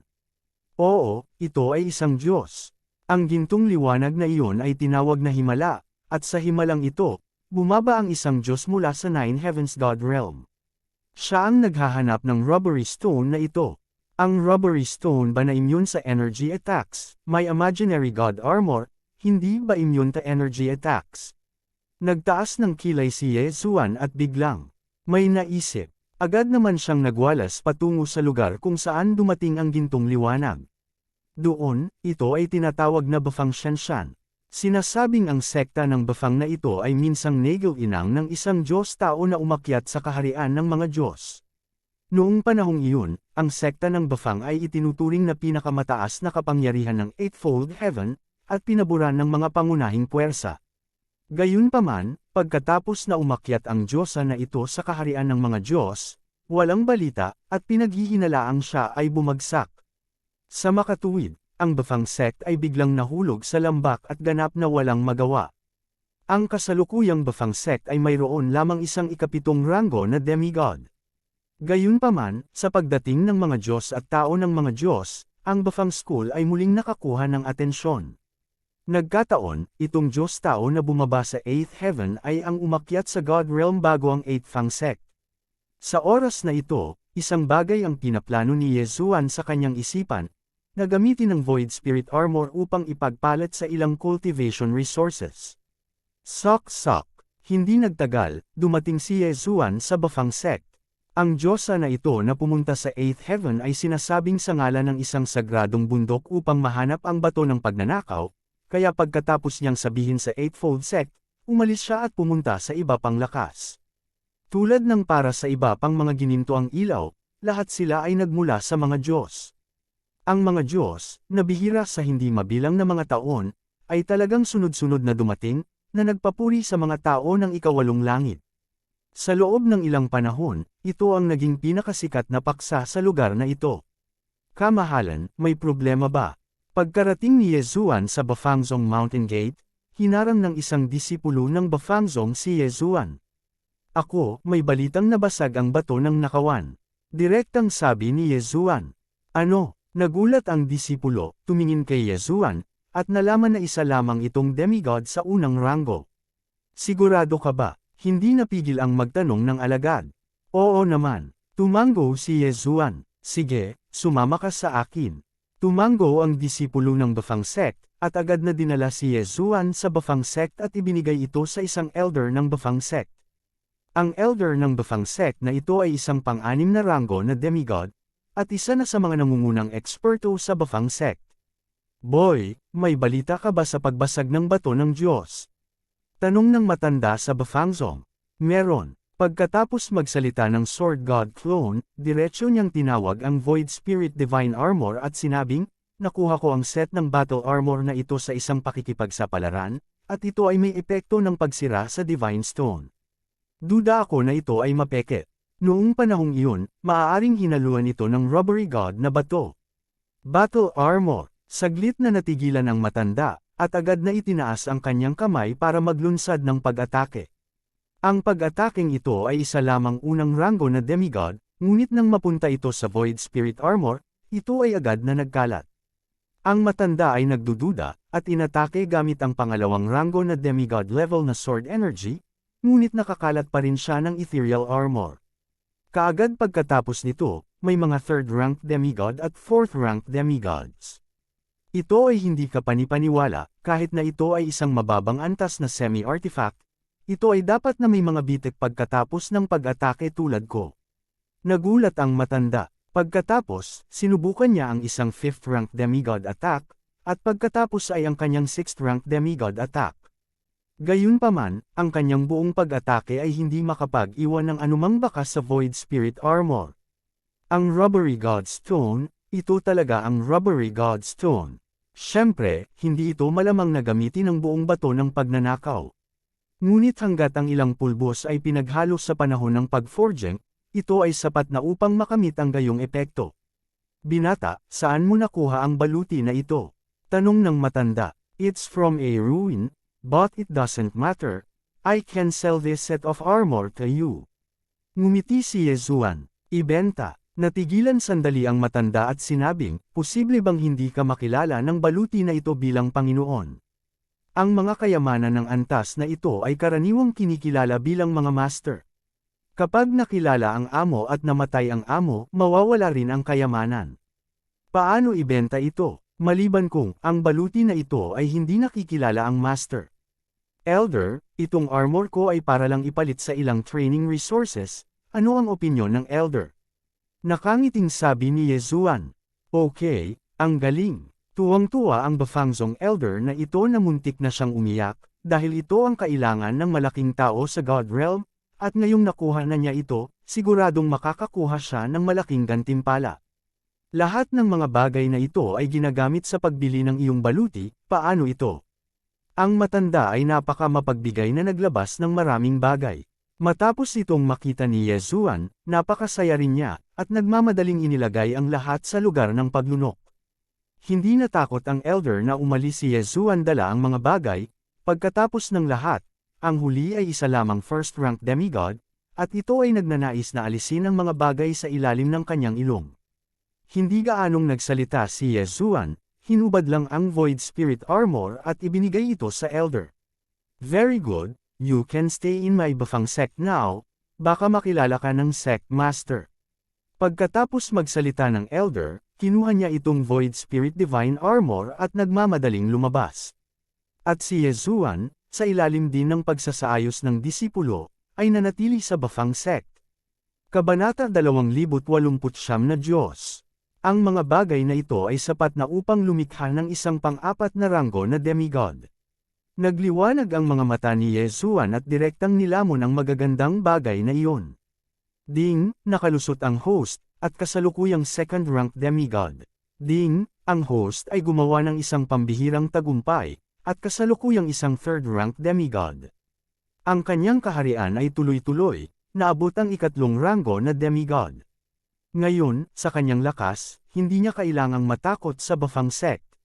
Gayunpaman, natatakot siya sa Diyos-tao, na kung tutuusin ay isang Diyos. Hindi nagtagal at dumating ang sect master ng Bafang sect. Bata, maaari mo bang sabihin sa akin ang address ng guho na iyon? Sabi ng sect master ng Octagon sect. Sa likuran niya, ngayon lang sumunod ang matanda, ngunit dahil sadyang ikinubli ni Yezuan ang kanyang hininga, at ang bagay na ito ay hindi maliit na bagay, wala siyang pakialam. Ang lugar na iyon ay nasa ikapitong langit. Casual na sinabi ni Yezuan sa kabilang partido ang isang lokasyon, ngunit ito talaga ang dating Scarlet Forest. Gayunpaman, ang sect master ng Bafang sect ay hindi masyadong naniniwala dito. Okay, then I'll ask you again. Bakit nawala ng walang dahilan ang suit of battle armor na ibinigay mo kay Elder Lin? Mawala. Siyempre, hindi na kailangang magsabi pa. Dapat ay si Yezuan ang naglagay nito. Dapat mong malaman na si Megatron ang naging imaginary god armor, hindi isang tunay na demi-artifact.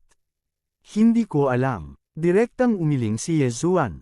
Binata, nasaktan. Nang bumagsak ang mga salita, ang sect master ng Bafang sect, isang ikapitong ranggo na demigod, ay sumilip sa likod ni Yezuan at idiniin ang kanyang kamay sa noo ni Yezuan, handang hanapin ang kanyang kaluluwa. Agad na nag-react si Yezuan, at sa sumunod na sandali, direktang ginamit niya ang Eye of Assassination para pumunta sa likod ng Elder. Kanya, isang malutong na tunog ang kumalat, ang ulo ng Elder ay itinapon ng diretso, at ang Chen Kunling ay agad na nahulog sa mga kamay ni Yezuan. Sa kasalukuyang estado ni Yezuan na isang third-rank demigod, kasama ang isang sneak attack, ang pagpatay sa isang ika-6 na ranggo na demigod ay napakadali. Ang sect master ng Bafang sect ay hindi inaasahan na si Yezuan ay magkakaroon ng ganoong paraan, at agad na tumalikod at sumuntok.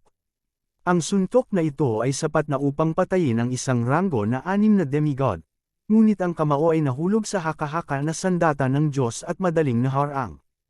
Ayusin mo siya. Nang walang salita, pinalabas ni Yezuan si Shulao at ang iba pa, at nagsimula ang isang madugong bagyo.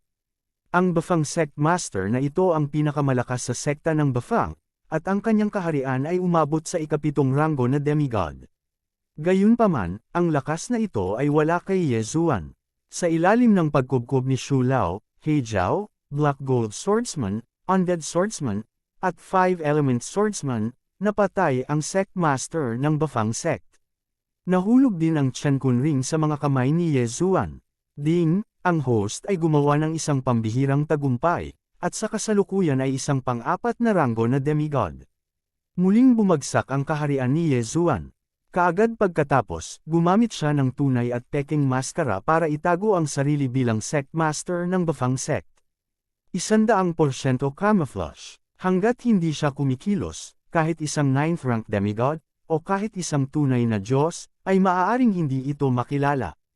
Maglinis ka na lang ng konting karakter na hindi alam ang langit at lupa, lahat, fair na. Sa oras na ito, biglang tumalon si Ye Zuan sa langit at sumigaw ng malakas. Ang kilusan dito ngayon ay nakakuha ng atensyon ng mga nakapaligid na disipulo, kaya mabilis itong ipinaliwanag ni Ye Zuan bilang suzerain ng Bafang sect. Nang marinig ito ng grupo ng mga alagad, agad silang naghiwa-hiwalay.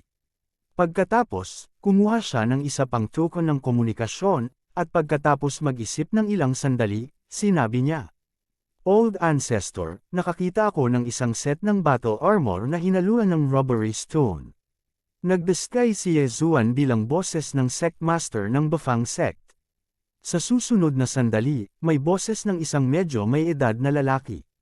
"Malapit na ako." Sa oras na ito, ang target ng voice transmission ni Ye Zuan ay ang Diyosa na bumaba mula sa God Realm. Galing din siya sa Bafang sect, kaya mas mataas ang seniority niya kaysa sa sect master ng Bafang sect. Si Ye Zuan ay naghihintay dito, handang makipagkita sa Diyos. Kung nais ng isang demigod na maging isang Diyos, kailangan niyang dumaan sa banal na kapahamakan. Sa sandaling mapagtagumpayan ng banal na kapahamakan, magaganap ang mga pagbabago sa lupa.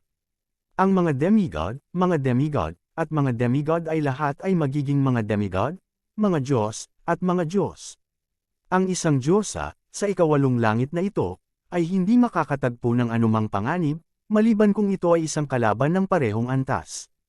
Ilang sandali lang ay dumating na ang ninuno ng Bafang sect sa Bafang sect, at hindi niya alam kung saan siya nanggaling. Anyway, ito ay kamangha-manghang mabilis. Sa Bafang Zhang, agad na sumikat si Ye Zuan matapos maramdaman ang napakalaking aura na ito, at pagkatapos ay mabilis na minarkahan ang kalaban ng isang death pursuit order. Ito ba ay isang Diyos? Kinaikit ni Ye Zuan ang kanyang mga mata, nakaramdam ng kaunting pagkabalisa sa kanyang puso. Bagamat napaka-praktikal ng mga tunay at peking maskara na ginawang Megatron, kaharap na niya ngayon ang isang Diyos, at hindi ko alam kung malalantad.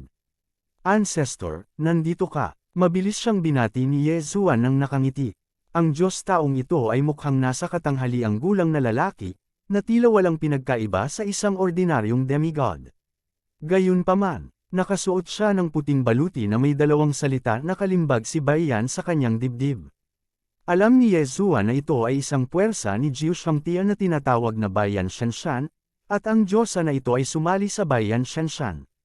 Ngayong natanggap ko na ang gawain, nakarating lang ako sa ikawalong langit. "Stop talking nonsense, what about things?" Direktang sabi ng nasa katanghaliang gulang na Diyos. Nang marinig ito, isasakripisyo na sana ni Ye Zuan ang Void Spirit Armor, ngunit sa sumunod na sandali, ang kanyang mukha ay nagbago ng husto. Nakakalungkot. Ang Void Spirit Armor ay binago ni Megatron, at ang totoo at peking maskara ay binago rin ni Megatron. Ngayon ako ay nakasuot ng tunay at peking maskara, paano ko maaalis ang Void Spirit Armor? Hanggang sa oras na ito, natuklasan ni Ye Zuan ang butas, at mabilis na ginamit ang sistema ng paglunok sa antas ng Diyos upang alisin ang alaala ng namatay na Elder, at pagkatapos ay pinakialaman ito. Matandang ninuno, pakisuyong tingnan ito. Naglabas si Ye Zuan ng isang lumulutang na shadow spore at itinapon ito. Itinatala ng lumulutang na anino na spore na ito ang eksena ng nakatatanda sa pagsubok sa Void Spirit Armor. Pagkaraang panoorin ito ng nasa katanghaliang gulang na Diyosa, hindi sinasadyang lumiwanag ang kanyang mga mata, at sinabing, posible nga na ito ang bato na nagbabara sa Diyos, paano ang bagay? Ito. Hawak ni Elder Lin ang treasure armor na ito, hindi ko alam kung saan napunta, baka, nag-aalangan na sabi ni Ye Zuan. "Bastard, dare to grab something from me, court death." Ang nasa katanghaliang gulang na kam ito ay galit na galit, at ang kanyang banal na pakiramdam ay agad na nabuksan, ngunit hindi niya nakita si Elder Lin ng Bafang sect. Sa sandaling ito, umalis siya sa lugar sa isang iglap, at pagkatapos ay nagsimulang mag-imbestiga sa paligid. Sinamantala ni Yezuan ang pagkakataong ito, ginawa rin ni Yezuan ang Megatron na maging Void Spirit Armor at isuot ito sa Sword God clone. Pagkatapos ay salakayin ang Bafangzong. Boom! Ang buong Bafang sect, tulad ng isang impyerno, ay pinaulanan ng dugo ni Yezuan. Gayunpaman, ang mga patay na taong ito ay bubuhayin ni Yezuan sa hinaharap, at pagkatapos ay itatabi sa devouring space upang manirahan dito. Ngayon ang kanilang tungkulin ay maging mga dagdag at hayaan si Yezuan na gumanap ng mahusay na dulang ito. Ang matinding pagbabago sa Bafangzong ay nakakuha ng atensyon ng nasa katanghaliang gulang na Diyos, at siya ay nagmadaling bumalik, at sa oras na siya ay dumating, ang Bafangzong ay isa ng kapahamakan. Kabanata 2090, bukas ang bibig ng leon. Ang nasa katanghaliang gulang na Diyos ay natigilan saglit, ibinaling ang kanyang ulo para tingnan si Yezuan, at sinabing, nagawa mo ba? Hahaha, napakalakas ng battle armor na hinaluan ng rubbery stone kaya pati ang suzerain ay namatay sa kamay ko. Biglang tumawa si Yezuan. Sino ka, Elder Lin? Tugon naman ng middle-aged godman. Sa oras na ito, nakasuot si Yezuan ng Void Spirit Armor, at ito ang unang pagkakataon na nakita niya ito, kaya hindi niya naisip na may mali. Old Ancestor, I'm sorry, gusto ko lang subukan ang battle armor na ginawa nitong rubbery stone, kung talagang ganoon kalakas, sabi ni Yezuan. Ang nasa katanghaliang gulang na Diyosa ay nagalit na, at sumigaw, ibigay mo sa akin ang mga bagay at iligtas ang iyong buhay. Nang marinig ito, umiling si Yezuan at sinabing, hindi yun gagana. Kung gusto mo ang baluti na ito, kailangan mong ipagpalit ito sa isang bagay. Huwag kang mahiya, court death. Nagbago ang mukha ng middle-aged godman.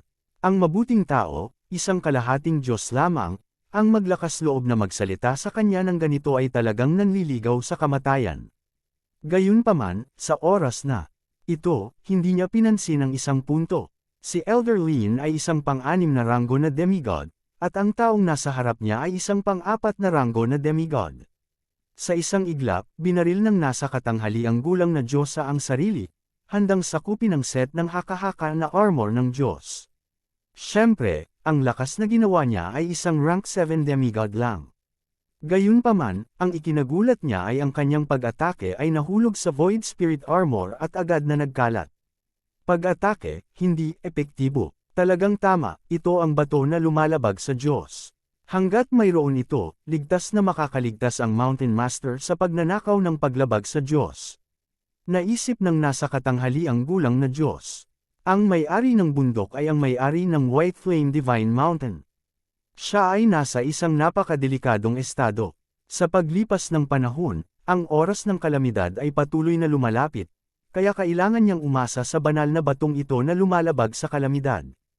Ang tinatawag na rubbery stone ay ang huwag pansinin ang mga pag-atake ng enerhiya at kahit nalabanan ang banal na pagnanakaw. Sa oras na ito, ang nasa katanghaliang gulang na Diyos ay nagpaplanong subukan ng set ng battle armor na ito, kung gaano karaming pulbos ng rubbery stone ang pinaghalo. Para sa kanya, syempre, mas marami ang mas mahusay. Ngayon lang, ang kanyang pag-atake ay tungkol lamang sa isang ikapitong ranggo na demigod, ngunit ang pag-atake na ito ay sapat na upang agad na patayin ang 8-party sect master na isa ring 7th rank demigod. Gayunpaman, nagawang maging ligtas at maayos si Yezuan. Kaya sa susunod, handa na ang nasa katanghaliang gulang na Diyos na itaas ang pag-atake sa ikawalong ranggo na demigod na antas. Tumawag ka, isang sword light ang bumagsak sa hangin at dumaong muli sa Void Spirit Armor, ngunit sa pagkakataong ito ay katulad ng dati, at wala itong epekto. Kung hindi, pagkatapos ay subukan ng isang 9th rank demigod level na pag-atake. Cough! Ang pag-atake ay nakakalat pa rin ng Void Spirit Armor. Sa pagkakataong ito, medyo kakaiba ang mukha ng medyo may edad na si Cam ito. Kung kahit na ang isang 9th rank demigod level na pag-atake ay hindi maaaring magdulot ng pinsala sa kanya, kailangan niyang umatake ng buong lakas. Bagamat isa lamang siyang Diyos sa unang ranggo, ngunit siya ay isang Diyos kung tutusin, at ang kanyang buong suntok ay sapat na upang pumatay ng isang Diyos. Matatagpuan kaya ng suit of armor na ito. Kung hindi mo kayang tiisin, kahit na dalhin mo ito sa pinuno ng bundok, hindi ito makakatulong sa iyo. Naisip ng nasa katanghaliang gulang na Diyos. Sa katunayan, ang may-ari ng bundok ng Bayan Divine Mountain ay walang pag-asa, at handa siyang patayin ng mga Diyos. Nagpadala lang siya ng ilang tao para hanapin ito. Hinahanap sila ng mga Diyos na may mataas na lakas sa kaharian ng mga Diyos, habang ang mga mahihina ay pumupunta sa Bashangtian upang subukan ang kanilang kapalaran, at maaaring may mga hindi inaasahang tagumpay. Anyway, ang isang patay na kabayo ay nagiging isang buhay na doktor ng kabayo. Sa hindi inaasahan, nahanap ko. Ancestor, bakit hindi ka umatake? Sabi ni Yezuan sa oras na ito. Kamatayan sa korte. Mataas ang galit ng nasa katanghaliang gulang na Diyosa, at ang mahabang kutsilyo sa kanyang kamay ay mabilis na nalaslas, at isang nakasisilaw na liwanag ng espada ang bumasag sa hangin. Huho! Sa isang iglap, ang buong lakas na pag-atake ng Diyosa na ito ay dumapo sa Void Spirit Armor ni Yezuan. Ngunit laking gulat ng nasa katanghaliang gulang na Kam ito, wala pa ring epekto ang kanyang pag-atake. Broken Tribulation Divine Stone, ito ay dapat ang Broken Tribulation Divine Stone. Ngayon, ang nasa katanghaliang gulang na Diyos ay maaaring maging 100% sigurado. Ang set ng battle armor na ito ay dapat ihalo sa Rubbery God Stone. Ancestor, bakit hindi tayo gumawa ng deal?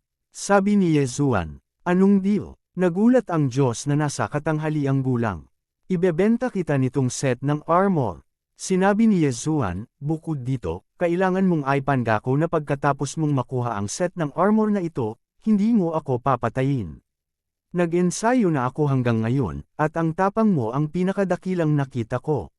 Dahan-daang sabi ng middle-aged godman. Ancestor, bagamat ang baluti na ito ay makatiis sa mga pag-atake ng enerhiya, hindi ito makatiis sa mga ordinaryong pag-atake. Kung gusto mo akong patayin, ito ay magiging madali. Gayunpaman, kung gayon ang integridad ng baluti na ito ay hindi magagarantiyahan. Yeshuan daw. Sa sandaling lumabas ang mga salitang ito, nag-alinlangan ang nasa katanghaliang gulang. Na-verify na niya ang epekto ng set ng battle armor na ito. Sa kanyang opinyon, ang set ng battle armor na ito ay dapat na hinaluan ng Divine Destruction Stone. Kung mabaril at mapatay niya si Yezuan, malamang na kailangang sirain ang baluti na ito. Isipin mo na lang, ibalik mo ang isang kompletong set ng armor, o ibalik mo ang sirang armor, alin ang mas mabuti? Kumpleto ang kalikasan. Okay, anong gusto mo? Agad namang sumang-ayon ang middle-aged godman. Siyempre, ang layunin niya ay makuha lamang ang baluti. Para kay Yezuan, natural na gusto niya itong patayin dahil nagalit sa kanya si Yezuan. Kailangan ko ng sapat na kayamanan ng langit at lupa para linangin hanggang sa rurok ng 9th rank demigod. Direktang sabi ni Yezuan. Ano? Ang nasa katanghaliang gulang na Diyos ay natigilan saglit, at bamantong hininga na si Yezuan ay talagang isang leon. Ang isang bibig ay napakaraming kayamanan. Gayunpaman, sa kaharian ng mga Diyos, mayroong hindi mabilang na mga demigod sa tuktok ng ikasyam na ranggo na namatay sa ilalim ng banal na kalamidad. Kahit na mayroon kang napakaraming kayamanan mula sa langit at lupa, hindi ka maaaring maging isang Diyos. Bukod dito, siya ay naging isang Diyos sa loob ng ilang panahon, at ang mga bagay na ito ay wala sa kanya. Okay, I can give it to you, but if you want to play any tricks, kahit subukan kong sirain ang armor, papatayin kita. Agad namang sumang-ayon ang medyo may edad na si Kam ito. How dare I deceive you with my strength? Tumawa si Yezuan. Sa sandaling ito, sinipsip lang ng nasa katanghaliang gulang na Diyosa ang isang nakakalat na singsing na tiyankon, at pagkatapos ay itinapon ang ilang bagay dito. Pinagmasdan ni Yezuan ang mga kayamanan ng langit at lupa na inilagay sa singsing ng tiyankon, at pagkatapos ay itinapon sila ng nasa katanghaliang gulang na Diyos. Sok-sok. Kinuha ni Yezuan ang tiyankon ring at agad na nilunok lahat ng nasa loob nito. Ding! Ang host ay gumawa ng isang pambihirang tagumpay, at sa kasalukuyan ay isang ikawalong ranggo na demigod. Nilamon ni Yezuan ang nilalaman at direktang tumawid sa apat na kaharian. Kung hindi dahil sa katotohanang kailangan niya ng mas maraming karanasan kaysa sa karaniwang tao, maaari siyang direktang makapasok sa tuktok ng isang 9th-ranked demigod. Ang pagbabago sa hininga ni Yesuan ay nagulat sa nasa katanghaliang gulang na Diyos. Paano makakalusot ang isang tao mula sa isang pang-apat na ranggo na demigod hanggang sa isang 8 ranggo na demigod sa isang iglap? Paano mo nagawa? Nagulat ang Diyos na nasa katanghaliang gulang. Sasabihin ko sa iyo kapag patay ka na. Biglang nanlamig ang kutis ni Yesuan, at kapansin-pansing nagbago ang tono ng buong tao.